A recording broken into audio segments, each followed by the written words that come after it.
Assalamualaikum warahmatullahi wabarakatuh. Bismillahirrahmanirrahim. Alhamdulillah wassalatu wassalamu ala Rasulillah wa ala alihi wa sahbihi wa man walah. Subhanaka la ilma lana illa ma 'allamtana innaka antal alimul hakim. Rabbi shrah li sadri wa yassir li amri wa hlul 'uqdatam min lisani yafqahu qawli amma ba'du. Alhamdulillah murid-murid semua, hari ini kita akan meneruskan mata pelajaran kita untuk mata pelajaran tajwid. Mata pelajaran tajwid tahun 6. Jadi sebelum kita mulakan, saya nak kamu semua bersedia dengan persediaan yang baik. Boleh rega-regangkan badan. Boleh cergaskan badan. Boleh ceriakan emosi kamu. Jadi sebelum kita mula belajar, kita cuba ceriakan emosi kita dengan bacaan ayat Al-Quran dengan suratul Fatihah.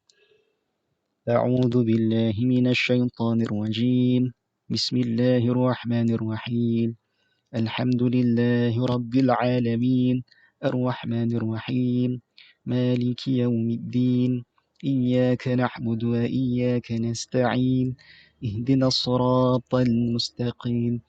صراط الذين أنعمت عليهم غير المغضوب عليهم ولا الضالين. Amin. Baik, Alhamdulillah, hari ini kita akan mempelajari tajuk idgham mutajanisaini. Mana idgham mutajanisaini? Kita baca sama-sama. Idgham mutajanisaini. Jadi saya akan bacakan sepotong ayat di dalam Al-Quran yang mengandungi hukum idgham mutajanisaini. Baik, dengarkan. A'udzu billahi minasyaitonir rajim. ولن ينفعكم اليوم إذ ظلمتم أنكم في العذاب مشتركون صدق الله العظيم. Surah Az-Zukhruf, Surah Az-Zukhruf ayat yang ke-39. Okey, daripada ayat tersebut nanti kita akan jumpa mana satukah kalimah yang mengandungi hukum idgham mutajanisain. Kalimahnya ada banyak ni, kalimah pertama, kalimah kedua, mana satu kalimah yang mengandungi hukum idgham mutajanisain ni kita akan lihat pada pelajaran yang berikutnya. Baik, sebelum tu kita bermula dengan pengertian idgham mutajanisain ni. Untuk pelajaran ini, saya nak kamu semua, saya akan tunjukkan cara bacaan teks yang ada di dalam buku teks ni. Jadi apabila saya baca, saya nak kamu semua ikut. Dengan kadar yang kamu boleh lah. Nak baca kuat-kuat boleh, nak baca diam-diam pun boleh. Kita mulakan dengan bismillah. Bismillahirrahmanirrahim. Pengertian idgham mutajanisaini. Pengertian idgham mutajanisaini. Apakah erti idgham mutajanisaini? Erti idgham mutajanisaini. Baik, erti idgham mutajanisaini ialah, lihat pada nombor yang pertama. Idgham mutajanisaini ialah pertemuan dua huruf. Idgham mutajanisaini ialah pertemuan dua huruf yang sama pada makhraj tetapi berlainan pada sifat. Ingat, tajuk idgham mesti kita akan jumpa pada pertemuan dua huruf. Tajuk idgham akan menceritakan tentang pertemuan antara dua huruf. Dua huruf yang macam mana? Dua huruf yang sama pada makhraj tetapi berlainan pada sifat. Sebagai contoh, saya tunjuk.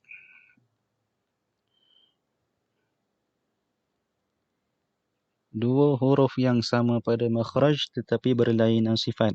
Kita tengok contoh pada huruf dha dengan huruf dhal. Huruf dha dengan huruf dhal. Huruf dha dan huruf dhal, makhrajnya, tempat keluar kedua-dua huruf tersebut ialah pada hujung lidah. Perhatikan hujung lidah yang saya tunjukkan ni, hujung lidah ni. Baik, dalam rajah yang saya tunjukkan ni, hujung lidah ni, cara untuk kita sebut huruf dha dan huruf dhal akan menggunakan hujung lidah. Kemudian hujung lidah ini diletakkan di bawah gigi susu. Macam gigi arnab tu, hujung lidah tu letak bawah gigi susu. Kemudian kamu sebut huruf zal. Zal. Huruf za. Za. Tempat keluar kedua-dua huruf ni tempat keluarnya sama, iaitu pada hujung lidah. Kemudian letakkan di bawah hujung gigi susu sebelah atas. Hujung gigi susu sebelah atas ni. Kemudian kamu cuba sebut zal. Kemudian cuba sebut za. Zal, za. Makhraj dia sama, tapi sifat dia lain. Macam mana nak tahu sifat? Sifat za ni dia isti'la. Macam mana isti'la? Isti'la ni yang saya tunjukkan ni hujung lidah. Ini pangkal lidah. Bahagian lidah yang sebelah dalam ni, ketika kamu sebut huruf za, pangkal lidah ni dia akan naik za. Sifat dia isti'la. Beza dengan huruf zal, sifat dia bukan isti'la. Cara sebut huruf zal, hujung lidah ni, yang pangkal lidah bukan hujung lidah ya, hujung lidah yang ni. Pangkal lidah, ketika kamu sebut huruf zal, dia tak akan naik seperti mana kamu sebut huruf za. Dia biasa je. Zal. Pangkal lidah tak nak. Itu erti pertemuan dua huruf yang sama pada makhraj tetapi berlainan sifat. Huruf za sifatnya tebal. Susah nak sebut. Za. Rasa macam susah sikit nak sebut. Za. Zal. Ringan. Huruf za hurufnya berat. Za. Huruf zal sifat dia ringan. Zal. Makhraj dia sama. Hujung lidah letak bawah hujung gigi susu sebelah atas. Sifat dia lain. Za berat. Za. Zal ringan. Zal. Za berat. Zal ringan. Itu pada sifat. Makhraj dia sama, sifat dia lain. Za sifat dia berat. Zal sifat dia ringan. Itu untuk kamu memahami pengertian idgham mutajah nisaini. Jadi kita baca untuk nombor yang kedua. Hukum bacaannya ialah wajib diidghamkan. Bacaan idgham mutajah nisaini wajib diidghamkan. Jadi tengok pada contoh ni. Wajib diidghamkan artinya masukkan huruf pertama ke dalam huruf kedua. Seolah-olah huruf pertama ni tak ada. Terus baca masuk huruf yang kedua. Izzalamtum. Itu erti wajib diidghamkan. Wajib memasukkan huruf pertama ke dalam huruf yang kedua. Untuk nombor yang ketiga, cara bacaannya ialah cara bacaan idgham mutajanisaini. Kita baca. Cara bacaannya ialah memasukkan huruf pertama yang mati ke dalam huruf kedua yang berbaris. Kita boleh lihat contoh pada bawah ni. Bahagian idgham nanti kita akan nampak. Kita belajar. Kita lihat kepada subtopik bahagian idgham mutajanisaini. Bahagian idgham mutajanisaini. Setelah pengertian idgham mutajanisaini, kita akan pergi berpindah kepada bahagian idgham mutajanisaini. Bahagian idgham mutajanisaini ada dua, iaitu mutajanisaini kamil dengan mutajanisaini naqis. Bahagian yang pertama mutajanisaini kamil, bahagian yang kedua mutajanisaini naqis. Baik, apakah mutajanisaini kamil? Mutajanisaini kamil kita lihat.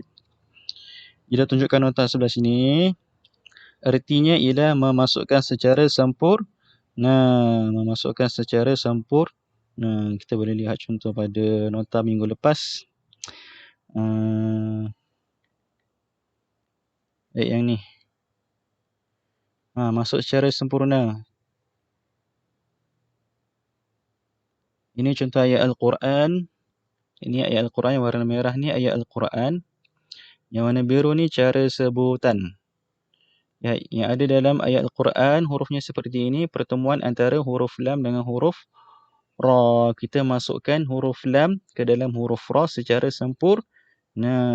Sehingga tak ada, seolah-olah huruf lam tu tak ada pembunyinya. Jadi cara bacaannya wa qur rabbi. wa qur rabbi. Itu erti idgham kamil, mutajanisaini kamil. Kita masukkan huruf pertama ke dalam huruf kedua secara sempurna, seolah-olah huruf yang pertama yang bertanda mati ni, huruf pertama yang mati, kamu masukkan ke dalam huruf kedua sehingga menjadi satu huruf yang bertasydid. Huruf pertama ni masuk ke dalam huruf kedua. Wa qalat ta'ifatun. Wa qalat ta masuk huruf ta. Wa qalat ta. Itu artinya idgham kamil, mutajanisaini kamil, masuk secara sempurna. Diletakkan tasydid pada huruf kedua. Baik. Cara untuk kamu mengetahui yang mana satu misal idgham mutajanisain, kemudian misal tersebut ialah mutajanisaini kamil. Cara nak tahu idgham kamil ni, huruf kedua diletakkan dengan tanda tasydid. Terdapat tanda tasydid pada huruf yang kedua. Jadi itu ialah mutajanisaini kamil. Kalau ada tanda syaddah ni, tanda syaddah, tasydid, atas huruf ta ni ada tanda syaddah, sabdu. Jadi itu ialah mutajanisaini kamil. Untuk mutajanisaini naqis, tandanya huruf kedua tak ada tanda tasydid. Contohnya, pertemuan antara huruf ta dengan huruf ta.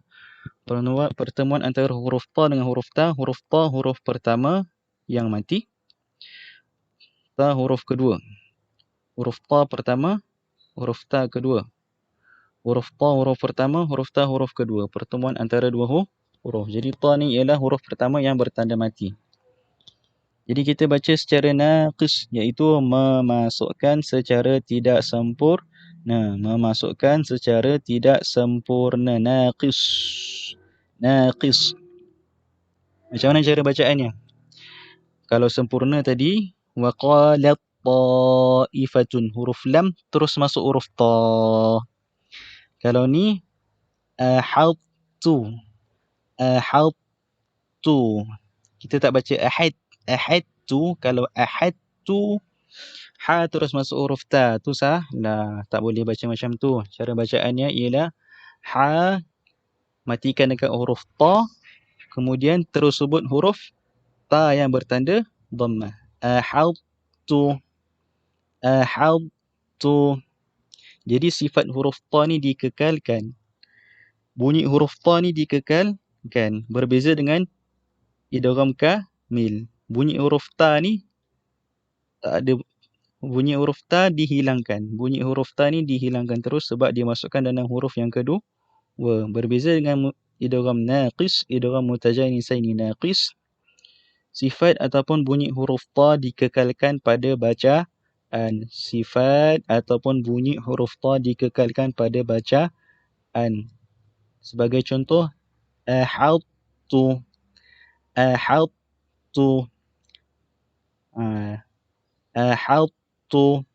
Okey, bacaan yang saya tunjukkan tadi terdapat ataupun masih berbaki bunyi huruf ta, kemudian disambung terus kepada huruf ta.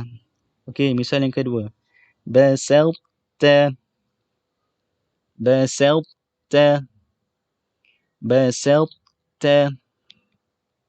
Misal yang ketiga. Farrattu.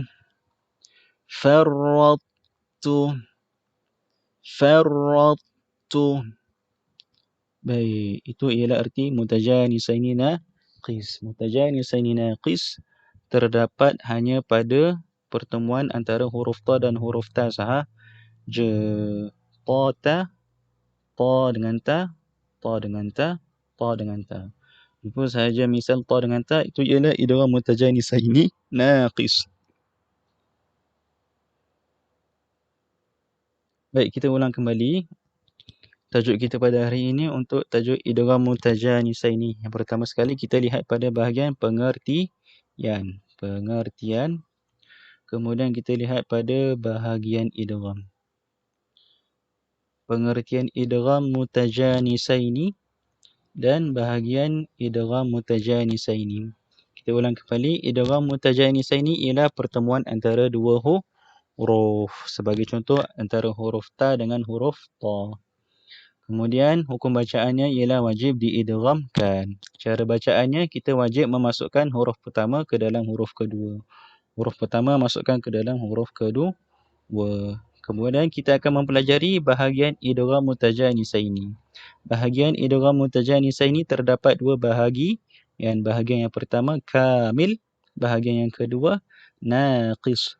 Bahagian yang pertama kamil ni cara bacaannya huruf ta masuk ke dalam huruf ta secara sempurna. Wa qalat ta'ifatun. Wa qalat ta'ifatun. Untuk bahagian naqis, huruf ta bertemu dengan huruf ta. Huruf ta masuk ke dalam huruf ta secara tidak sempurna. Dia masuk sikit je. Ahadtu. Ahadtu. Ahadtu. Basatta. Farratta. Kalau yang kamil tadi ni, bunyi huruf ta tak ada bunyi dah. Huruf ta ni tidak dibunyikan kerana terus masuk ke dalam bunyi huruf ta. Wa qalat ta'ifatun. Kemudian yang naqis ni, sifat ataupun bunyi huruf ta masih ada sedikit. Ahadtu. Ahadtu. Walaupun huruf ta ni dimasukkan ke dalam huruf ta, tetapi sifat ataupun bunyi huruf ta ni masih dikekalkan sedikit. Kemudian disebut ataupun digelar sebagai naqis. Ahadtu. Ahadtu. Masih ada berbaki bunyi huruf ta sedikit. Walaupun dimasukkan ke dalam huruf ta. Kemudian perbezaannya, itulah tadi tanda syaddah. Kemudian tiada tanda syaddah. Jadi itu saja pelajaran kita untuk hari ini. Kemudian saya nak kamu semua fokus pada pengertian dan bahagian idgham mutajanisaini. Fokus pada pengertian idgham dan bahagian idgham mutajanisaini. Saya telah tunjukkan tadi contoh-contoh ataupun maklumat-maklumat yang boleh kita ketahui untuk memahami pengertian idgham mutajanisaini secara ringkas. Itulah tadi, kalau idgham sahaja mesti menceritakan tentang pertemuan antara dua huruf. Dua huruf yang macam mana? Huruf yang sama pada makhraj tetapi berlainan sifat. Baik. Untuk sebelum kita akhiri pelajaran kita lihat kembali contoh ayat Al-Quran yang telah saya bacakan tadi. وَلَنْ يَنْفَعَكُمُ الْيَوْمَ إِذْ ظَلَمْتُمْ أَنَّكُمْ فِي الْعَذَابِ مُشْتَرِكُونَ. Okey, misal yang terdapat dalam ayat Al-Quran ni, misal idgham mutajanisaini. Kalimah yang mengandungi hukum idgham mutajanisaini ialah pada kalimah إِذْ ظَلَمْتُمْ. Huruf zal bertemu dengan huruf za. Huruf zal bertemu dengan huruf za. Jadi itu saja sebagai maklumat tambahan untuk kamu. Mudah-mudahan menjadi manfaat untuk kamu semua mempelajari cara bacaan Al-Quran yang lebih fasih, yang lebih lancar. Jadi sekian. Assalamualaikum warahmatullahi wabarakatuh.